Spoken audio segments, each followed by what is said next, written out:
দীপ্ত সংবাদে আপনাদের সাথে আছি আমি ইয়াসমিন সুমনা। শুরুতেই সংবাদ শিরোনাম।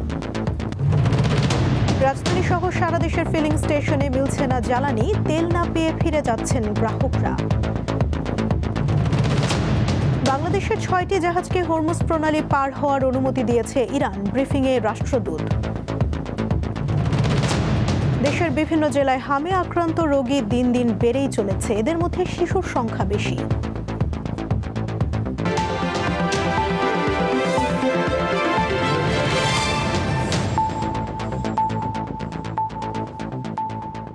এবারে বিস্তারিত।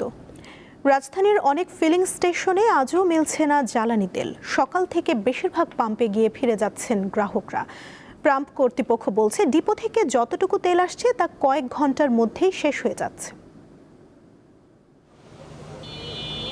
বিশ্বজুড়ে চলছে তীব্র জ্বালানি তেলের সংকট। এর প্রভাব পড়েছে বাংলাদেশেও। রাজধানীর বিভিন্ন ফিলিং স্টেশনে বুধবারও দেখা গেছে লম্বা লাইন। অনেকে দীর্ঘক্ষণ লাইনে থেকেও তেল না পেয়ে হতাশ। জানালেন, একের পর এক পাম্পে ঘুরেও মিলছে না তেল। কটন না হলে তো হবে না, কারণ এই যে সিন্ডিকেট, কালোবাজারি এগুলো তো বেড়ে গেছে আর বেশি। পাম্পের সামনে নির্দিষ্টভাবে লিখে রাখতে হবে এতটা থেকে এতটা তেলটা পাবেন, তাহলে আমরা সারাদিন এসে বসে থাকবো না। এই গাড়িটা যা ব্যাক করবো, আমার গাড়িতে তেল নাই, এই জন্য আমি সকাল 8টার সময় আসছি, এখন পর্যন্ত 12টা পর্যন্ত অপেক্ষা করতে। 12টার পরেই আমি এখান দাঁড়া থাকবো। 12টা যদি নাগাদ বসে থাকে, যদি তেল পাই তেল নিয়ে যাবো, নাহলে আবার এখানেই বসে থাকতে হবে আমার। এদিকে পাম্প কর্তৃপক্ষ বলছে, ডিপো থেকে পর্যাপ্ত তেল না পাওয়ায় গ্রাহকের ভোগান্তি বাড়ছে। যতটুকু তেল আসছে তা শেষ হয়ে যাচ্ছে কয়েক ঘন্টার মধ্যেই। চাহিদা আসলে আমরা পুরো করতে পারতেছি না। আর প্রতিদিনই গাড়ি তেল দিচ্ছে, আমাদের প্রতিদিন দিচ্ছে, কিন্তু কম দিচ্ছে তেলটা। হ্যাঁ, তেল দিচ্ছে প্রতিদিনই 9,000, আর ওই ডিজেল হয়তো 13,500 বা 18,000 এইভাবে দিচ্ছে আমাদেরকে। সেই সকাল 6টা থেকে সারাদিন এবং সারা রাতের জন্য খোলা থাকছে। তো আমাদের এখানে যে কোনো ধরনেরই গাড়ি আসুক, ট্রাক, আপনার মাইক্রোবাস, কার, সিডান কারগুলো, এগুলো সকলকে আমরা সমপরিমাণ মানে ফুল ট্যাঙ্কি দিতে পারছি। জ্বালানি তেল অবৈধভাবে কেউ মজুত করছে কিনা সে বিষয়ে প্রতিদিন অভিযান চালাচ্ছে প্রশাসন। জড়িতদের আইনের আওতায় আনা হচ্ছে। দিলশাদানি, দীপ্ত সংবাদ, ঢাকা। দেশের বিভিন্ন জায়গায় অবৈধভাবে মজুত করে রাখা পেট্রোল ও ডিজেল জব্দ করেছে প্রশাসন। মেহেরপুর সদর উপজেলার সীমান্তবর্তী দক্ষিণ শালিকা গ্রামে অভিযান চালিয়ে অবৈধভাবে মজুত করে রাখা অন্তত 5,375 লিটার ডিজেল জব্দ করেছে পুলিশ। মঙ্গলবার রাত 11:30টার দিকে সদর থানা পুলিশের একটি বিশেষ দল ফারাবি ট্রেডার্সে এই অভিযান পরিচালনা করে। এছাড়া ভোলার বিসিক শিল্পনগরীতে অবৈধভাবে জ্বালানি তেল মজুতের অভিযোগে 2টি প্রতিষ্ঠানকে মোট 1,50,000 টাকা জরিমানা করা হয়েছে। নারায়ণগঞ্জে জেলা প্রশাসন ও বিজিবির যৌথ অভিযানে অবৈধভাবে মজুত করে রাখা 9,100 লিটার ডিজেল জব্দ করা হয়।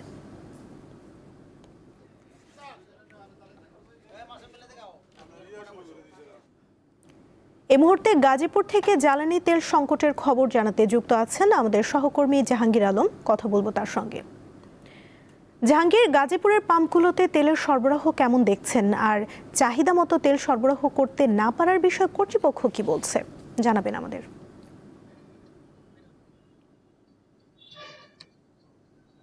জি, এই সময় আমরা সকাল থেকে বিভিন্ন পাম্পে ঘুরে দেখেছি। প্রায় অধিকাংশ পাম্পই কিন্তু বন্ধ রয়েছে। আমার পিছনে নিশ্চয় দেখতে পাচ্ছেন আমরা মেসার্স আলী ফিলিং স্টেশনে রয়েছে। সেই আলী ফিলিং স্টেশন কর্তৃপক্ষ আমাদের জানিয়েছেন যে এখানে কিন্তু সামান্য পরিমাণ ডিজেল গতকাল এসেছে, সেই ডিজেলগুলো সরবরাহ করছে, এবং গত এক সপ্তাহ যাবৎ কিন্তু কোনো পেট্রোল এবং অকটেন নেই, এবং ডিপো থেকে কোনো সরবরাহ না থাকার কারণে তারা দিতে পারছে না। আমরা কিছুক্ষণ আগেও এখানে লম্বা সারি দেখেছি মোটরসাইকেল এবং অন্যান্য অকটেন এবং পেট্রোল নেওয়ার জন্য, তাদের কিন্তু দিতে পারেনি।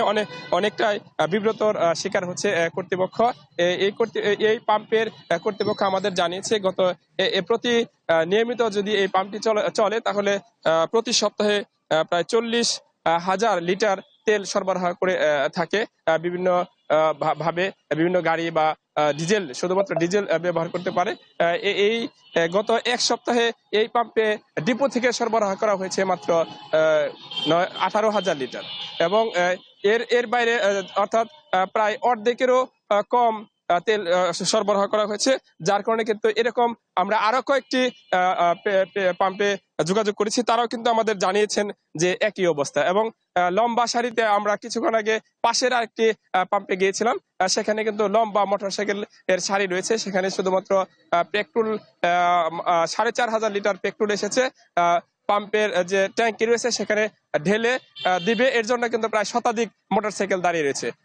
এছাড়া যে পাম্পগুলোতে কিছু কিছু পাম্পগুলো অতিরিক্ত রিজার্ভ করে সিন্ডিকেট সৃষ্টি করার চেষ্টা করছে, জেলা প্রশাসনের পক্ষ থেকে কিন্তু অভিযান চালানো হচ্ছে। এবং আজও কিন্তু একটি পাম্পে অর্থাৎ ঢাকা বাইপাস যে রুটটি রয়েছে সেই বাইপাস রুটের পাশে তুরাগ ফিলিং স্টেশনে অভিযান চালিয়ে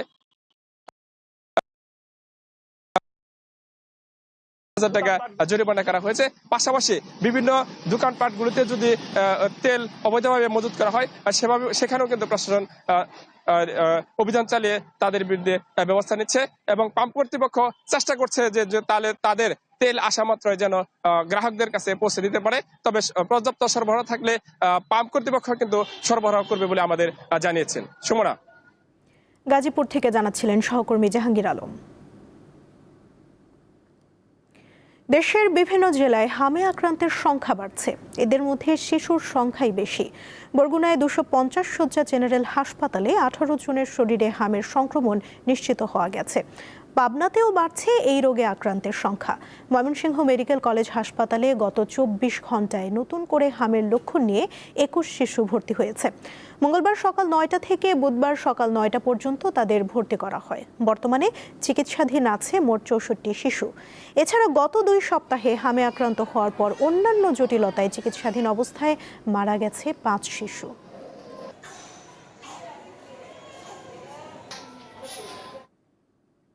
হাম আক্রান্ত বিষয়ে আরও খবর জানাতে রাজশাহী থেকে যুক্ত আছেন সহকর্মী ইউসুফ আদনান। আদনান, হাম আক্রান্ত রোগীদের চিকিৎসার বিষয়ে কর্তৃপক্ষের তৎপরতা কেমন দেখছেন? সার্বিক পরিস্থিতি আমাদের জানাবেন। সুমনা, রাজশাহী মেডিকেল কলেজ হাসপাতালে হামের উপসর্গ এবং আক্রান্ত হয়ে রোগী ভর্তির সংখ্যা দিন দিন বাড়ছে। গত 24 ঘন্টায় রাজশাহী মেডিকেল কলেজ হাসপাতালে হামের উপসর্গ নিয়ে একজন মৃত্যুবরণ করেছে। এ বিষয়ে আমি কিছুক্ষণ আগে কথা বলেছি রাজশাহী মেডিকেল কলেজ হাসপাতালের মুখপাত্র এবং IMO in charge doctor Shankar Kumar বিশ্বাসের সঙ্গে। তিনি আমাকে জানিয়েছেন গত 24 ঘন্টায় হামের উপসর্গ নিয়ে একজন রোগী মৃত্যুবরণ করেছেন এবং নতুন করে মোট 22 জন রোগী হামের উপসর্গ নিয়ে ভর্তি হয়েছেন। এবং এখন পর্যন্ত রাজশাহী মেডিকেল কলেজ হাসপাতালে 117 জন রোগী হামে আক্রান্ত হয়ে চিকিৎসা নিচ্ছেন এবং এই হাসপাতালে এখন পর্যন্ত 4 জন রোগী হামের উপসর্গ নিয়ে মৃত্যুবরণ করেছেন। এবং একটি বিষয় যদি সুমনা জানিয়ে রাখি যে এখানে শিশু ওয়ার্ড রয়েছে, শিশু ওয়ার্ডে মোট বেড সংখ্যা রয়েছে 200টি, কিন্তু আমরা দেখেছি যে শিশু ওয়ার্ডে মোট রোগীর সংখ্যা 700 থেকে 750, সেই হিসাবে 500 থেকে 550 শিশু রোগী বৃদ্ধি পেয়েছে। তবে হাসপাতাল কর্তৃপক্ষ চিকিৎসা সেবা দেওয়ার জন্য হামের রোগীদের জন্য একটি আলাদা ওয়ার্ড তৈরি করেছেন এবং 40 শয্যা বিশিষ্ট একটি ওয়ার্ড গতকালকেই তারা তৈরি করেছেন। এবং সুমনা, আরেকটি বিষয় যদি জানিয়ে রাখি যে রাজশাহী বিভাগের যে 8টি জেলা রয়েছে, 8টি জেলার যদি একটু চিত্র তুলে ধরি তাহলে বলবো যে এখন পর্যন্ত রাজশাহীর 8 জেলায় মোট 229 জন রোগী হামের উপসর্গ এবং আক্রান্ত হয়ে চিকিৎসা নিচ্ছেন। এর মধ্যে 137 জন রোগী পজিটিভ রয়েছেন এবং এর মধ্যে এই রাজশাহী 8 জেলায় মোট 11 জন হাম আক্রান্ত রোগীর মৃত্যুবরণ করেছেন। এর মধ্যে চাঁপাইনবাবগঞ্জে 5 জন, রাজশাহীতে 2 জন, পাবনায় 2 জন, নওগাঁয় 1 জন এবং সিরাজগঞ্জে 1 জন রোগী রয়েছেন। আসলে এই ছিল আমার কাছে রাজশাহী থেকে হামের সর্বশেষ খবর। আদনান, ধন্যবাদ আপনাকে। শিশুদের হামে আক্রান্ত হওয়া নতুন কিছু নয়, তবে এই বছর ব্যাপক সংক্রমণের কারণ হিসেবে হামের সাথে অন্য কোনো ভাইরাস আছে কিনা তা খতিয়ে দেখতে হবে বলে মনে করছেন জনস্বাস্থ্যবিদরা। যারা সুস্থ হয়ে যাচ্ছে তাদের দীর্ঘমেয়াদী কোনো সমস্যা না হলেও নিউমোনিয়ায় আক্রান্তদের জন্য সতর্কতা অবলম্বন করার পরামর্শ তাদের। হামে আক্রান্ত হয়ে যেসব শিশু মারা গেছে তাদের প্রায় সকলের বয়স 9 মাসের কম, অর্থাৎ তারা টিকার আওতায় আসেনি। এছাড়া অন্য জটিল রোগও ছিল। চিকিৎসকরা জানান, মায়ের কাছ থেকে পাওয়া পুষ্টির কারণে 9 মাস পর্যন্ত শিশু সুরক্ষিত থাকে। এজন্যই সম্প্রসারিত টিকাদান কর্মসূচির আওতায় হামের এমআর টিকা 9 মাস থেকে দেওয়ার সিদ্ধান্ত হয়। 9 মাস পর্যন্ত শিশুদের শরীরে একটা হামের প্রতিরোধ মায়ের শরীর থেকে আসে এবং সেখানে একটা অ্যান্টিবডি থাকে, যার জন্যে হামের যে ভাইরাসটা এটা শরীরে ঢুকে কোনো রোগের সৃষ্টি করে না। এই হিসাবেই কিন্তু হামের টিকাটা 9 মাসে দেওয়ার কথা এবং এটা আমাদের ইপিআই প্রোগ্রামে 9 মাসে হামের টিকা দেওয়াটা আছে। হামের এই প্রকোপের পেছনে অন্য কোনো কারণ আছে কি না তা জানার পরামর্শ দিয়েছেন এই জনস্বাস্থ্যবিদ। এটা তো এখন গবেষণার ব্যাপার, ভাইরাসগুলা টেস্ট করতে হবে, আইডিসিআর এটা করতে পারে যে এটা অন্য কোনো কিছু কিনা। তবে একটা জিনিস হইতে পারে যে ভাইরাস তো সবসময় তাদের নিজস্ব আদল বদলায়। এইবারকার এই ভাইরাসের তো মিউটেশন হয়ে এমন অবস্থা হয়তো হয়েছে যে এই মিজলস ভাইরাসই কিন্তু ওইটা আরও ছোট বাচ্চাদেরকে এফেক্ট করতেছে এবং এফেক্ট করাতেই এদের টিকা দেওয়ার আগেই তারা এফেক্টেড হয়ে তারা টিকতে পারে। তিনি বলেন, স্বাভাবিকভাবে হামে আক্রান্তদের দীর্ঘমেয়াদী কোনো সমস্যা হয় না, তবে যারা নিউমোনিয়ায় আক্রান্ত হয় তাদের ক্ষেত্রে বাড়তি সতর্কতা প্রয়োজন।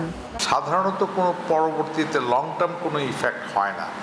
যদি তার নিউমোনিয়া হয়ে থাকে, বাচ্চাটার নিউমোনিয়াটা ভালো হয়েছে, তাহলে হয়তো ফুসফুসের সমস্যা হইতে পারে, পরবর্তীতে অ্যাজমা, পরবর্তীতে শ্বাসকষ্ট ইত্যাদি এটা হইতে পারে। সুস্থ শিশুদের এখনই স্কুল বন্ধ না করে বাড়িতে হামে আক্রান্ত শিশু থাকলে তাকে আলাদা রাখার পরামর্শ দিয়েছেন তিনি। লাবণী গুহ, দীপ্ত সংবাদ, ঢাকা। আটকে পড়া বাংলাদেশের 6টি জাহাজ হরমুজ প্রণালী দিয়ে পার হওয়ার বিষয়ে অনুমতি দিয়েছে ইরানের নিরাপত্তা কাউন্সিল। জাহাজগুলো ফেরত আনার বিষয়ে ঢাকা ও তেহরান উভয় পক্ষ কাজ করছে। মধ্যপ্রাচ্যের সাম্প্রতিক ঘটনা নিয়ে বুধবার ঢাকায় ইরানের দূতাবাসে সংবাদ সম্মেলনে এ তথ্য জানান দেশটির রাষ্ট্রদূত জলিল রহিমি জাহানাবাদী। তিনি আরও বলেন, বাংলাদেশিদের ফেরত আনার বিষয়ে ইরানের পররাষ্ট্রমন্ত্রীকে চিঠি দিয়েছে ঢাকা। যদিও যুদ্ধ ইস্যুতে বাংলাদেশের বিবৃতি নিয়ে ইরানের দুঃখ রয়েছে বলেও উল্লেখ করেন রাষ্ট্রদূত। ইসরায়েলের প্ররোচনায় ডোনাল্ড ট্রাম্প যুদ্ধে পা দিয়েছে এবং এখন পালানোর পথ খুঁজছে বলেও দাবি করেন জলিল রহিমি। এই কূটনৈতিক আরও বলেন, এখন ইরানকে হুমকি দেয়া হচ্ছে পারমাণবিক বোমা বর্ষণের, কিন্তু ইরান এতে ভীত নয়। হরমুজ প্রণালীর নিয়ন্ত্রণ ও আধিপত্য রক্ষায় ইরান কাজ করছে বলে উল্লেখ করেন তিনি।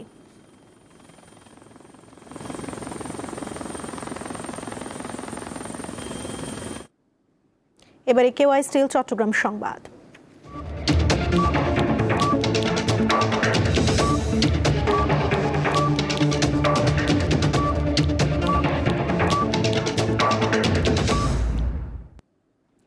চট্টগ্রাম নগরীর চকবাজার এলাকায় অবৈধ বিলবোর্ড, ব্যানার ও পোস্টার উচ্ছেদে অভিযান পরিচালনা করেছে চট্টগ্রাম সিটি কর্পোরেশন। দুপুরে নগরের অলিখা মসজিদ মোড় থেকে শুরু হওয়া অভিযানে সরাসরি নেতৃত্ব দেন মেয়র ডাক্তার শাহাদাত হোসেন। এ সময় সড়ক ও বিভিন্ন স্থাপনায় টাঙানো অবৈধ বিলবোর্ড, ব্যানার ও পোস্টার অপসারণ করা হয়।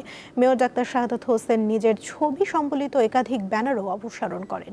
পরে মেয়র জানান, নগরীর সৌন্দর্য ও শৃঙ্খলা রক্ষায় অবৈধ কোনো বিলবোর্ড বা ব্যানার রাখা হবে না।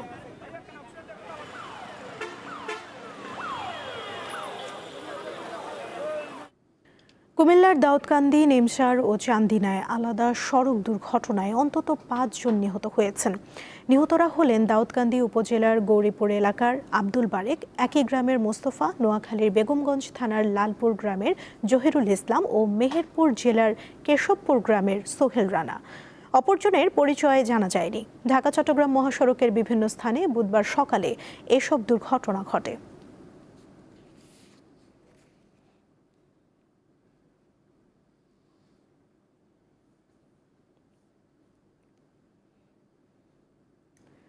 সংযুক্ত আরব আমিরাতের ফুজাইরাতে ড্রোনের ধ্বংসাবশেষ পড়ে এক বাংলাদেশি নিহত হয়েছেন। দেশটির সরকারি বার্তা সংস্থা WAM বুধবার জানায় একটি ড্রোন ফুজাইরাতে আসার পর এটিকে ভূপাতিত করা হয়। ওই সময় ড্রোনটির ধ্বংসাবশেষ শেষে আঘাত হানে ওই বাংলাদেশির ওপর। নিহত বাংলাদেশির নাম পরিচয় এখনও জানা যায়নি, তবে তিনি আল রিফা এলাকার একটি ফার্মে কাজ করতেন বলে জানিয়েছে আরব আমিরাত।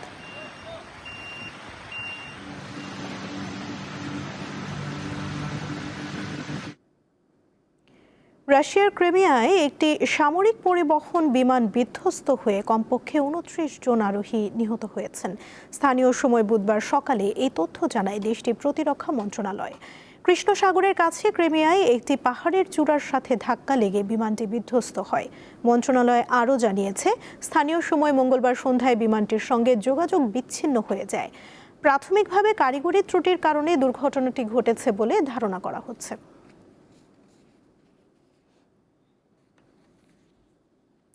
চুক্তি হোক বা না হোক, আগামী 2 থেকে 3 সপ্তাহের মধ্যে ইরান যুদ্ধ শেষ হবে বলে জানিয়েছেন যুক্তরাষ্ট্রের প্রেসিডেন্ট ডোনাল্ড ট্রাম্প। এই সময়ের মধ্যে ইরান পাল্টা কোনো পদক্ষেপ নিলে পরিস্থিতির পরিবর্তন হতে পারে বলেও ইঙ্গিত দেন তিনি। স্থানীয় সময় বুধবার হোয়াইট হাউসে সাংবাদিকদের সঙ্গে আলাপকালে এই সময়সীমার কথা জানান তিনি। এছাড়া যুক্তরাষ্ট্র ও ইসরায়েলের হামলায় ইরান এতটাই বিধ্বস্ত যে দেশটি পুনর্গঠনে অন্তত 15 থেকে 20 বছর সময় লাগবে বলে দাবি করেন ট্রাম্প। এদিকে ইরানের ইস্পাহান প্রদেশের আরেকটি ইস্পাত কারখানায় হামলা চালিয়েছে ইসরায়েল। জবাবে মধ্যপ্রাচ্য সহ উপসাগরীয় অঞ্চলে হামলা চালাচ্ছে তেহরান। কুয়েতের সরকারি সংবাদ সংস্থা জানিয়েছে, দেশটির আন্তর্জাতিক বিমানবন্দরে ড্রোন হামলায় বড় ধরনের অগ্নিকাণ্ড ঘটেছে। পাশাপাশি বুধবার সকালে কাতারের তেলবাহী একটি জাহাজে ইরানের ক্ষেপণাস্ত্র হামলার খবর নিশ্চিত করেছে দেশটি।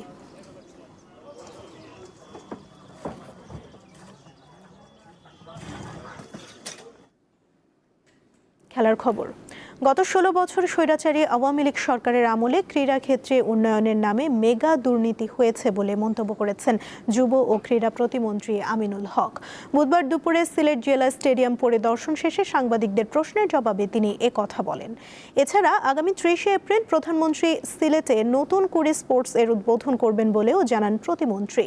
নতুন কুড়ি স্পোর্টস দেশের ক্রীড়াঙ্গনে নতুন জাগরণের সৃষ্টি করবে, আর এর মাধ্যমে তরুণ প্রজন্মের খেলোয়াড়রাও নতুনভাবে উজ্জীবিত হবে। যুব ও ক্রীড়া মন্ত্রণালয়ের পক্ষ থেকে নতুন কুড়ির মাধ্যমে জাতীয় পর্যায়ে উঠে আসা সকল খেলোয়াড়কে পর্যায়ক্রমে ক্রীড়া ভাতার আওতায় আনার পরিকল্পনার কথাও জানান প্রতিমন্ত্রী আমিনুল হক। তারা জোর করে ক্ষমতায় ছিল, তখন তারা শুধু উন্নয়নের নামে শুধু মেগা দুর্নীতি করেছে, যার কারণেই আজকে এই সিলেট জেলা স্টেডিয়ামে এসে যে অব্যবস্থাপনা দেখলাম এবং যে জরাজীর্ণ অবস্থা দেখলাম সেটি খুবই দুঃখজনক। আগামী 30 এপ্রিল আমরা এই সিলেট জেলা স্টেডিয়াম দিয়ে আমাদের যে নির্বাচনী যে ইশতেহার, সেই ইশতেহার অনুযায়ী আমাদের নতুন করে স্পোর্টস এই কর্মসূচি ইনশাল্লাহ আমরা উদ্বোধন করবেন আমাদের মাননীয় প্রধানমন্ত্রী, এবং সেখানে আমাদের ফুটবল, ক্রিকেট সহ আমরা প্রথম পর্যায়ে 7টি ইভেন্টকে নিয়ে আমরা আমাদের নতুন করে স্পোর্টস শুরু করতে যাচ্ছি। এই ছিল এখনকার মতো। পরবর্তী সংবাদ সন্ধ্যা 6টা 40 দেখার আমন্ত্রণ রইল। এছাড়া আরও তথ্য পেতে যুক্ত থাকুন দীপ্ত ডিজিটাল প্ল্যাটফর্মের সাথে। ধন্যবাদ সবাইকে।